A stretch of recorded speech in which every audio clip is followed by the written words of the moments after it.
राधे राधे सभी को। 7वें नवरात्र माँ कालरात्रि की कथा पढ़ते हैं। नवरात्रि भी ख़त्म होने को आए, सब 2 नवरात्रे और रह गए हैं। आई होप सबके नवरात्रे बहुत अच्छे से गए होंगे। चलिए माँ कालरात्रि के बारे में जानते हैं। पूजा का महत्व। नवरात्रि के 7वें दिन माँ कालरात्रि की पूजा की जाती है, जिसका रूप अत्यंत भयानक है। यह रूप दुष्टों के लिए काल का काम करता है और उनके भक्तों के लिए शुभ फल प्रदान करता है।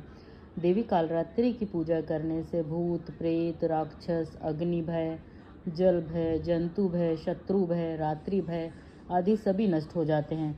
अगर किसी की कुंडली में सभी ग्रह खराब हों या फिर अशुभ फल दे रहे हों तो नवरात्रि के 7वें दिन उस व्यक्ति को माँ कालरात्रि की पूजा अवश्य करनी चाहिए, क्योंकि सभी 9 ग्रह माँ कालरात्रि के अधीन हैं। माँ कालरात्रि की साधना करने वालों को विभिन्न रोगों से भी मुक्ति मिलती है, जिनमें अस्थिवात और स्वास्थ्य से संबंधित अनेक रोग सम्मिलित हैं।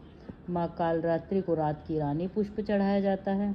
इस दिन देवी कालरात्रि को गुड़ से निर्मित भोग अर्पित करना चाहिए। ऐसा करने से रोग शोक से मुक्ति मिलती है और परिवार भी स्वस्थ रहता है। ओम देवी कालरात्रे नमः। या देवी सर्वभूतेषु माँ कालरात्रि रूपेण संस्थिता नमस्तस्ते नमस्तस्ते नमस्तस्ते नमो नमः। दुर्गा सप्तशती का 6ठा अध्याय शुरू करते हैं। धूम्रलोचन वध। मैं सर्वेश्वर भैरव के अंक में निवास करने वाली परमोत्कृष्ट पद्मावती देवी का चिंतन करता हूँ। वे नागराज के आसन पर बैठी हैं। नागों के फणों में सुशोभित होने वाली मणियों की विशाल माला से उनकी देहलता उद्दासित हो रही है। सूर्य के समान उनका तेज है। 3 नेत्र उनकी शोभा बढ़ा रहे हैं। वे हाथों में माला, कुंभ, कपाल और कमल लिए हुए हैं तथा उनके मस्तक में अर्धचंद्र का मुकुट सुशोभित है। ऋषि कहते हैं, देवी का यह कथन सुनकर दूत को बड़ा अमर्ष हुआ और उसने दैत्यराज के पास जाकर सब समाचार विस्तार पूर्वक कह सुनाया। दूत के उस वचन को सुनकर दैत्यराज कुपित हो उठा और दैत्य सेनापति धूम्रलोचन से बोला, धूम्रलोचन, तुम शीघ्र अपनी सेना साथ लेकर जाओ और उस दुष्टा के केस पकड़कर घसीटते हुए उसे बलपूर्वक यहाँ ले आओ। उसकी रक्षा करने के लिए यदि कोई दूसरा खड़ा हो तो वह देवता, यक्ष अथवा गंधर्व ही क्यों न हो, उसे अवश्य मार डालना। ऋषि कहते हैं, शुंभ के इस प्रकार आज्ञा देने पर वह धूम्रलोचन दैत्य 60,000 असुरों की सेना को साथ लेकर वहां से तुरंत चल दिया। वहां पहुंचकर उसने हिमालय पर रहने वाली देवी को देखा और ललकार कर कहा, अरे तू शुभ निशुभ के पास चल। यदि इस समय प्रसन्नता पूर्वक मेरे स्वामी के पास नहीं चलेगी तो मैं बलपूर्वक झोटा पकड़कर घसीटते हुए तुझे ले चलूंगा। देवी बोली, तुम्हें दैत्यों के राजा ने भेजा है। तुम स्वयं भी बलवान हो और तुम्हारे साथ विशाल सेना भी है। ऐसी दशा में यदि तुम मुझे बलपूर्वक ले चलोगे तो मैं तुम्हारा क्या कर सकती हूँ। ऋषि कहते हैं, देवी के यो कहने पर असुर धूम्रलोचन उनकी ओर दौड़ा और तब अंबिका ने हूँ शब्द के उच्चारण मात्र से उसे भस्म कर दिया। फिर तो क्रोध में भरी हुई दैत्यों की विशाल सेना और अंबिका ने एक दूसरे पर तीखे सहायकों, शक्तियों तथा फरसों की वर्षा आरंभ की। इतने में ही देवी का वाहन सिंह क्रोध में भरकर भयंकर गर्जना करके गर्दन के बालों को हिलाता हुआ असुरों की सेना में कूद पड़ा। उसने कुछ दैत्यों को पंजों की मार से, कितनों को अपने जबड़ों से और कितने ही महादैत्यों को पटककर ओठ की दाढ़ों से घायल करके मार डाला। उस सिंह ने अपने नखों से कितनों के पेट फाड़ डाले और थप्पड़ मारकर कितनों के सिर धड़ से अलग कर दिए। कितनों की भुजाएं और मस्तक काट डाले तथा अपनी गर्दन के बाल हिलाते हुए उसने दूसरे दैत्यों के पेट फाड़कर उनका रक्त चूस लिया। अत्यंत क्रोध में भरे हुए देवी के वाहन उस महाबली सिंह ने क्षण भर में ही असुरों की सारी सेना का संहार कर डाला। शुंभ ने जब सुना कि देवी ने धूम्रलोचन असुर को मार डाला है तब उसके सिंह ने सारी सेना का सफाया कर डाला। तब उस दैत्यराज को बड़ा क्रोध हुआ, उसका होठ कांपने लगा। उसने चंड और मुंड नामक 2 महादैत्यों को आज्ञा दी, हे चंड और मुंड, तुम लोग बहुत बड़ी सेना लेकर वहां जाओ। उस देवी के झोटे पकड़कर अथवा उसे बांधकर शीघ्र यहाँ ले आओ। यदि इस प्रकार उसको लाने में संदेह हो तो युद्ध में सब प्रकार के अस्त्र शस्त्रों तथा समस्त आसुरी सेना का प्रयोग करके उसकी हत्या कर डालना। उस दुष्टा की हत्या होने तथा सिंह के भी मारे जाने पर उस अंबिका को बांधकर साथ ही शीघ्र लौट आना। इस प्रकार श्री मार्कंडेय पुराण में सार्वणिक मनवंतरी की कथा के अंतर्गत देवी महात्म्य में धूम्रलोचन वध नामक 6ठा अध्याय पूरा हुआ। चंड और मुंड का वध। सप्तम अध्याय। मैं मातंगी देवी का ध्यान करता हूँ। वे रत्न में सिंहासन पर बैठकर पढ़ते हुए तोते का मधुर शब्द सुन रही हैं। उनके शरीर का वर्ण श्याम है। वे अपना एक पैर कमल पर रखे हुए हैं और मस्तक पर अर्धचंद्र धारण करती हैं तथा कहार पुष्पों की माला धारण किए वीणा बजाती हैं। उनके अंग में कसी हुई चोली शोभा पा रही है। वे लाल रंग की साड़ी पहने हाथ में शंख में पात्र लिए हुए हैं। उनके वदन पर मधु का हल्का फुल्का प्रभाव जान पड़ता है और ललाट में बेदी शोभा दे रही है। ऋषि कहते हैं, तदंतरण शुभ की आज्ञा पाकर चंड मुंड आदि दैत्य चतुरंगनी सेना के साथ अस्त्र शस्त्रों से सुसज्जित हो चल दिए। फिर गिरिराज हिमालय के स्वर्ण में ऊंचे शिखर पर पहुंचकर उन्होंने सिंह पर बैठी देवी को देखा। वे मंद मंद मुस्कुरा रही थीं। उन्हें देखकर दैत्य लोग तत्परता से फड़कने का उद्योग करने लगे। किसी ने धनुष तान लिया, किसी ने तलवार संभाली और कुछ लोग देवी के पास आकर खड़े हो गए। तब अंबिका ने उन शत्रुओं के प्रति बड़ा क्रोध किया। उस समय क्रोध के कारण उनका मुख काला पड़ गया, ललाट में भौहें टेढ़ी हो गईं और वहां से तुरंत विकराल मुखी काली प्रकट हुई जो तलवार और पाश लिए हुए थीं। वे विचित्र खटवांग धारण किए और चीते के चर्म की साड़ी पहने, नर मुंडों की माला से विभूषित, और उनके शरीर का मांस सूख गया था, केवल हड्डियों का ढांचा था जिससे वे अत्यंत भयंकर जान पड़ती थी। उनका मुख बहुत विशाल था, जीभ लपलपाने के कारण वे और भी डरावनी प्रतीत होती थीं। उनकी आंखें भीतर को धसी हुई और कुछ लाल थीं। वे अपनी भयंकर गर्जना से संपूर्ण दिशाओं को गुंजा रही थी। बड़े बड़े दैत्यों का वध करती हुई वे कालिका देवी बड़े वेग से दैत्यों की उस सेना पर टूट पड़ी और उन सबको भक्षण करने लगी। वे पार्श्व रक्षकों, अंकुशधारी महावतों, योद्धाओं और घंटा सहित कितने ही हाथियों को एक ही हाथ से पकड़कर मुंह में डाल लेती थी। इसी प्रकार घोड़े, रथ और सारथी के साथ रथी सैनिकों को मुंह में डालकर वे उन्हें बड़े भयानक रूप से चबा डालती थीं। किसी के बाल पकड़ लेती, किसी का गला दबा देती, किसी को पैरों से कुचल डालती और किसी को छाती के धक्के से गिराकर मार डालती थीं। वे असुरों के छोड़े हुए बड़े बड़े शस्त्र अस्त्र मुंह से पकड़ लेती थीं। रोष में भरकर उनको दांतों से पीस डालती थीं। काली ने बलवान एवं दुरात्मा दैत्यों की वह सारी सेना रोन डाली, खा डाली और कितनों को मार भगाया। कोई तलवार के घाट उतारे गए, कोई खटंग वाक से पीटे गए और कितने ही असुर दांतों के अग्रभाग से कुचले जाकर मृत्यु को प्राप्त हुए। इस प्रकार देवी ने असुरों की उस सारी सेना को क्षण भर में मार गिराया। यह देख चंड उन अत्यंत भयानक काली देवी की ओर दौड़ा तथा महादैत्य मुंड ने भी अत्यंत भयंकर बाणों की वर्षा से तथा हजारों बार चलाए हुए चक्रों से उन भयानक नेत्रों वाली देवी को आच्छादित कर दिया। वे अनेकों चक्र देवी के मुख में समाते हुए ऐसे जान पड़े मानो सूर्य के बहुतेरे मंडल बादलों के उत्तर में प्रवेश कर रहे हों। तब भयंकर गर्जना करने वाली काली ने अत्यंत रोष में भरकर विकट अट्टहास किया। उस समय उनके विकराल बदन के भीतर कठिनता से देखे जा सकने वाले दांतों की प्रभा से वे अत्यंत उज्ज्वल दिखाई देती थीं। देवी ने बहुत बड़ी तलवार हाथ में ले हम का उच्चारण करके चंड पर धावा किया और उसके केस पकड़कर उसी तलवार से उसका मस्तक काट डाला। चंड को मारा गया देखकर मुंड भी देवी की ओर दौड़ा। तब देवी ने रोष में भरकर उसे भी तलवार से घायल करके धरती पर सुला दिया। पराक्रमी चंड और मुंड को मारा देख मरने से बची हुई बाकी सेना भय से व्याकुल हो चारों ओर भाग गई। तदंतरण काली ने चंड और मुंड का मस्तक हाथ में ले चंडिका के पास जाकर प्रचंड अट्टहास करते हुए कहा, देवी, मैंने चंड और मुंड नामक इन दो महापशुओं को तुम्हें भेंट किया है। अब युद्ध में तुम शुभ और निशुभ का स्वयं ही वध करना।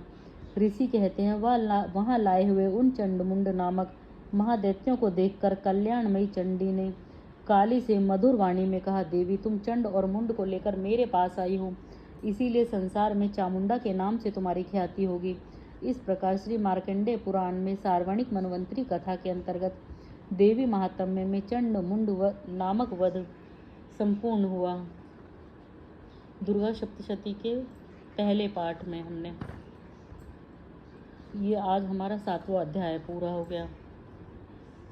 पहले पाठ में हमने मेधा ऋषि का राजा सूरत और समाधि को भगवती की महिमा बताते हुए मधुकेटव के वध का प्रसंग सुना था। दूसरे अध्याय में हमने देवताओं के तेज से देवी का प्रादुर्भाव और महिषासुर की सेना का वध सुना था। तीसरे अध्याय में सेनापतियों सहित महिषासुर का वध। चौथे अध्याय में इंद्रादि देवताओं द्वारा देवी की स्तुति। पांचवें अध्याय में देवताओं द्वारा देवी की स्तुति, चंडमुंड के मुख से अंबिका के रूप की प्रशंसा सुनकर शुभ का उनके पास दूत भेजना और दूत का निराश लौटना।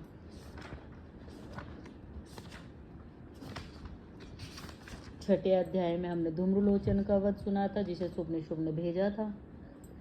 अब सातवां अध्याय हमने पढ़ा है। सातवें अध्याय में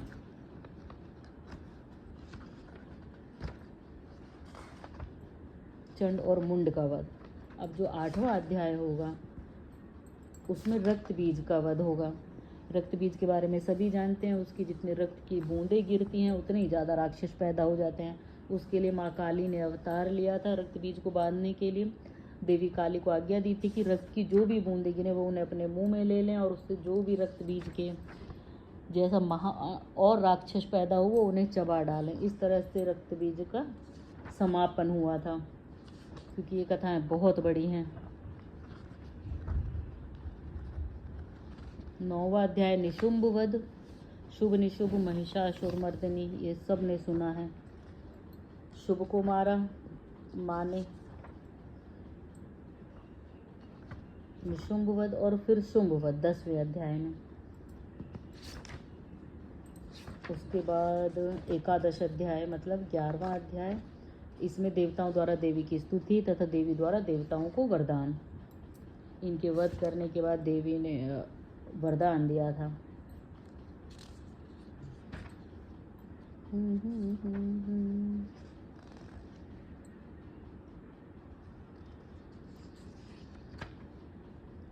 एकादश अध्याय। उसके बाद हमारा है द्वादश अध्याय। द्वादश अध्याय में देवी चरित्र के पाठों का महात्म्य है।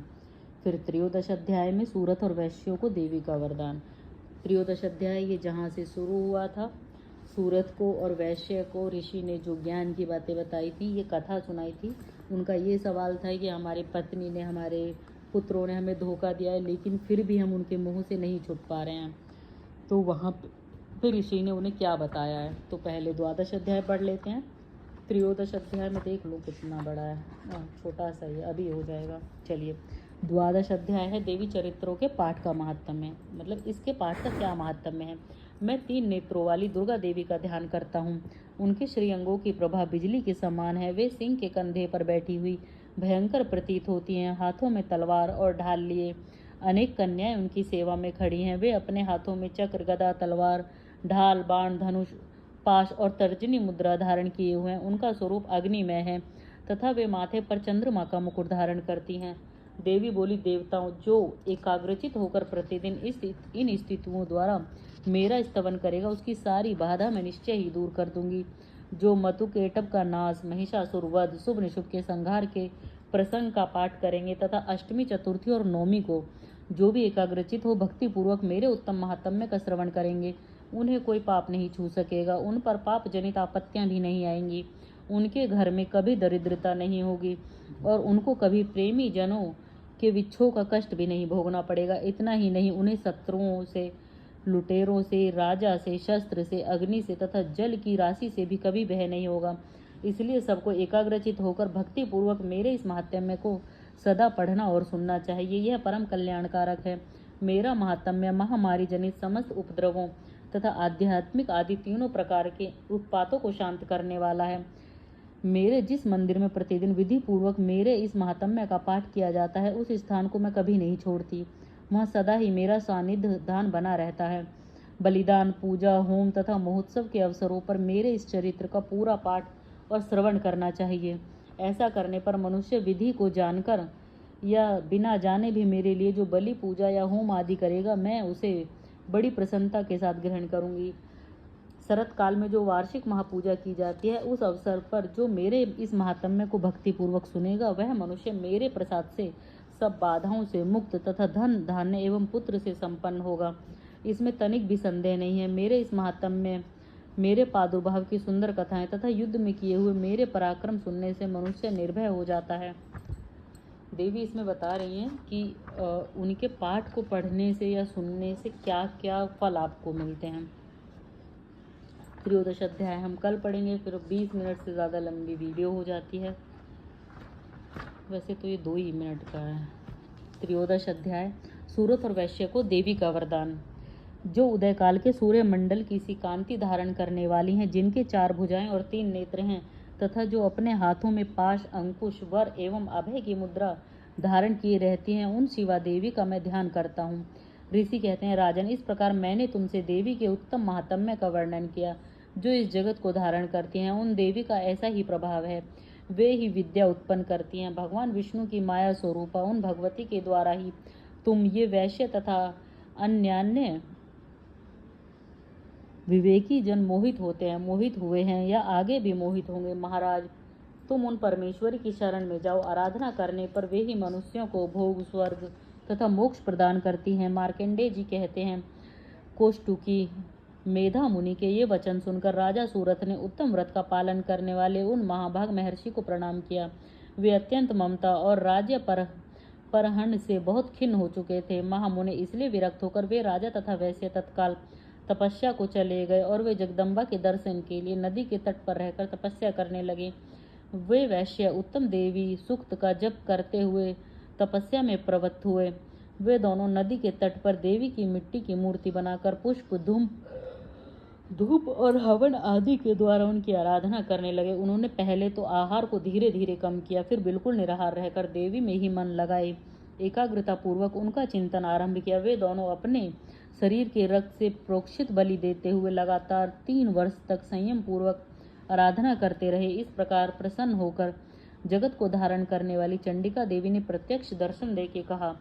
देवी बोली, राजन तथा अपने कुल को आनंदित करने वाले वैश्य, तुम लोग जिस वस्तु की अभिलाषा रखते हो वह मुझसे मांगो, मैं संतुष्ट हूँ, अतः तुम्हें सब कुछ दूंगी।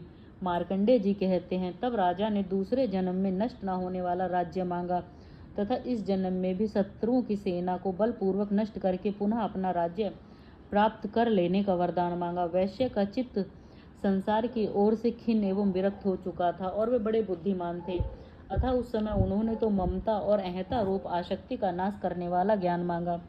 देवी बोली, राजन, तुम थोड़े ही दिनों में शत्रुओं को मारकर अपना राज्य प्राप्त कर लोगे। अब वहाँ तुम्हारा राज्य स्थिर रहेगा। फिर मृत्यु के पश्चात तुम भगवान विश्वान सूर्य के अंश से जन्म लेकर इस पृथ्वी पर सावर्णिक मनु के नाम से विख्यात हो जाओगे। वैश्वर्य, तुमने भी जिस वर को मुझसे प्राप्त करने की इच्छा की है उसे देती हूँ, तुम्हें मोक्ष के लिए ज्ञान प्राप्त होगा।